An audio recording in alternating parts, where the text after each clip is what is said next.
For the record, to save you your angry comments and your dislikes, wait, you can't see dislikes on YouTube anymore. I'm scot-free, baby, let's go!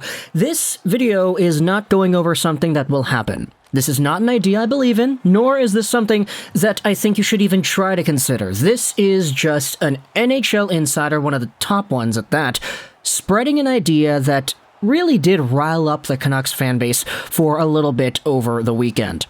So, today we're going to be talking about Thatcher Demko. And I know what you're thinking. Demko is like the savior of this team. He has been arguably the most valuable player on this team ever since the second round of the Vegas series in the 2020 bubble.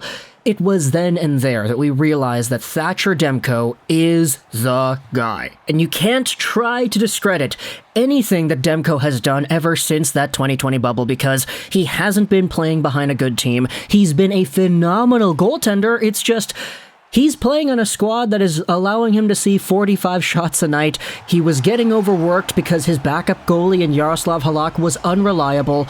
And as a result, Demko has not really had himself a year yet where you could go out there and say, yeah, this guy is one of the top goaltenders in the league, even though you could circumstantially say that he is one of the better goaltenders in the NHL. He was never really a guy that a lot of people outside of Vancouver would say, oh, he's a top three, he's a Vezina candidate, he's a guy that should be in that conversation, simply because the team in front of him was so bad, therefore his numbers, his save percentage, his GAA, were not in that territory either.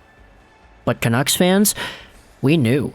We knew that if Thatcher Demko was playing behind a New York Rangers or a Carolina Hurricanes defense core, this guy would be in that conversation a lot more than he has been. Everybody knows about Bubble Demko. Everybody knows about, oh, Demko beats the Leafs and all that. But throughout an 82-game season, or I mean, let's say a 40, 50-game season from Thatcher Demko because he's a goalie, he would be involved in those talks, right? Well, things get really interesting when you take a look at Thatcher Demko and you see what NHL insiders are saying. This is what Frank Seravalli said on the DFO Rundown show with him and Jason Gregor. Frank Seravalli said a league executive, so somebody in the NHL, told him that that league executive would trade Thatcher Demko right now. Seravalli said he almost fell off his chair when he heard that. The executive didn't know if Demko's body is going to hold up because of his hip issues. He also said he is going to be the next Cory Schneider. Now, this idea sort of went viral on Canucks Twitter a few days ago when it was said, and for good reason, because Thatcher Demko, as we've known, this guy is the saving grace for the Vancouver Canucks. You could say, okay, without JT Miller, the team is suffering. Without Elias Pettersson or Quinn Hughes or Besser, the team is suffering. But without Thatcher Demko, I think the magnitude of how much the team suffers is much greater than that of the magnitude of the team suffering if any of those other players are out. Demko is arguably the team's MVP, and he has been for a while now. So the idea of trading away this guy, especially when he's in a position where he's 26 years old, he's in the prime of his career, and he's making $5 million a year till 2025, 2026 with no trade protection, it's tough to go out there and say this guy should be traded in any respect. Which is why you have this follow-up here by Taj. Even if Demko breaks down in a couple of years, it's not a big deal. Artur Silovs will be an all-star by then. Obviously, this is tongue-in-cheek, but just the idea of trading Demko himself because he's fragile and his hips may give out was immediately shut down by Rick Dhaliwal, who replied to this same Taj tweet saying this: Demko is 100% healthy and he is ready for training camp. His last injury had nothing to do with the hips.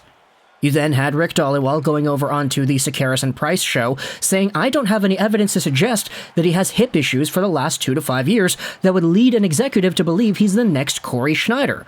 My source says that he is 100% healthy. He also said on his own show, Donnie and Dolly, that he is healthy right now and his injury at the end of the season was not hip-related. Now, if you remember, Thatcher Demko did not finish off the year with the Vancouver Canucks. He was indeed out.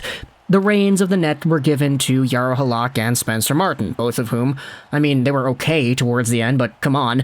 Thatcher Demko is Thatcher Demko, he's supposed to be the guy. He got injured pretty much because he was overworked, because the team was in a desperate push for a playoff spot, and they could not rely on Jaro Halak to be the guy, so Demko had to come in there and play a few extra games here and there. But now we have NHL executives going out there and saying that, yeah, the guy's hurt, his hips are out, and now he might be the next Cory Schneider, so I would trade him immediately. And that's just so wild. That's wild. Rick Dhaliwal went out there and completely shut that down, so there you go. No Thatcher Demko trade conversation is going to be happening here on this channel, but because we have some extra game footage, I wanted to go out there and actually talk about Cory Schneider as well. Because if you're going to go out there and compare Thatcher Demko to Cory Schneider, this really isn't the first time that we're doing that. Like, I mean, okay, when Thatcher Demko was drafted back in 2014, there was somewhat of a growing sentiment amongst Canucks fans that this guy could be the next quote-unquote Cory Schneider. Not necessarily because the Canucks were drafting a guy that would become a franchise goalie and one of the best goalies of all time when you base it off of individual seasons, and don't worry, we're going to get there as this video goes on. But when Thatcher Demko was drafted, he was drafted out of the Boston College system, the same system that was the home for Cory Schneider in the mid-2000s after the Vancouver Canucks selected him. Schneider became really good with the Vancouver Canucks really quickly, to the point where during the 2011 Cup run, you had this entire Luongo-Schneider controversy that was brewing up because Cory Schneider was legitimately really good already, and then in the finals, you had the Luongo games where he would let up all these goals, and it was just really ugly, and the story is so convoluted with the regular final story that I think most people are already aware of. But at the end of the 2013 season, after posting up a 9.37 in 2012 and a 9.27 in 2013 in the shortened lockout year, the Vancouver Canucks traded Cory Schneider away to the New Jersey Devils. And this was more so of a move expressing the Vancouver Canucks' own, let's say, loyalty to Roberto Luongo. And they knew they had a good goaltender in Schneider as well, which is why the 9th overall pick coming in return, which eventually became Bo Horvat, was such a big deal. However, when Cory Schneider made his way over to the Devils, he became one of the best goalies in the gosh darn league, and he just became the body of consistency for a Devils team that was off the coattails of going to the Stanley Cup Finals. He posted up a 9.25 in 2014-15, playing 69 games as well. He also posted up a 9.24 the next season, playing 58 games. Now, he had a few down years afterwards, but that was mostly due to his hips eventually becoming a problem, which eventually sidelined him. He became an AHL goalie, and now he's coming off a season where, for the Bridgeport Islanders, in the AHL, he posted up a 9.21 in 30 games played.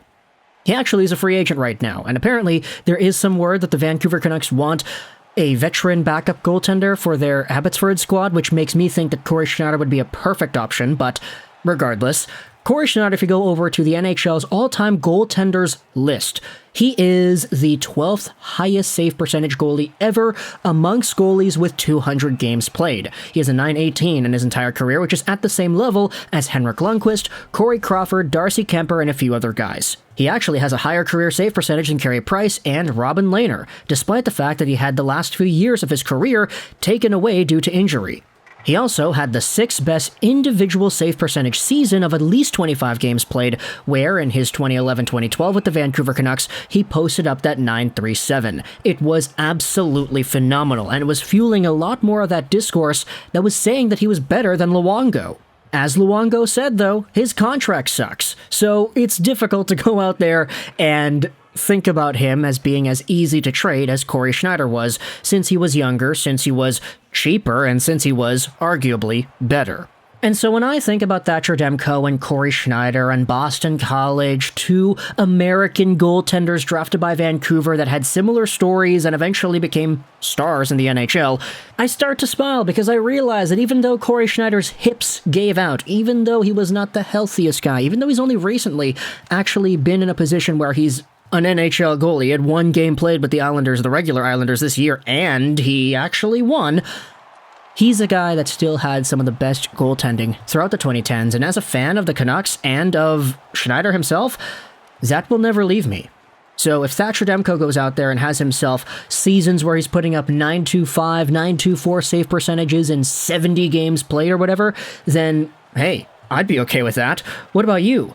Talk to me in the comments all your thoughts about this entire Thatcher Demko trading thing, as well as the comparison to Cory Schneider. If he becomes Cory Schneider in terms of how good he's going to be, then I wouldn't be against that in the slightest. However, when it comes to what this NHL executive was talking about in terms of the comparable factors, the injuries and the hips, Rick Dhaliwal went out there and disproved that. His source says that Thatcher Demko is okay and healthy, which is good to see for sure. So, talk to me in the comments all your thoughts. I hope you enjoyed this video. And bye.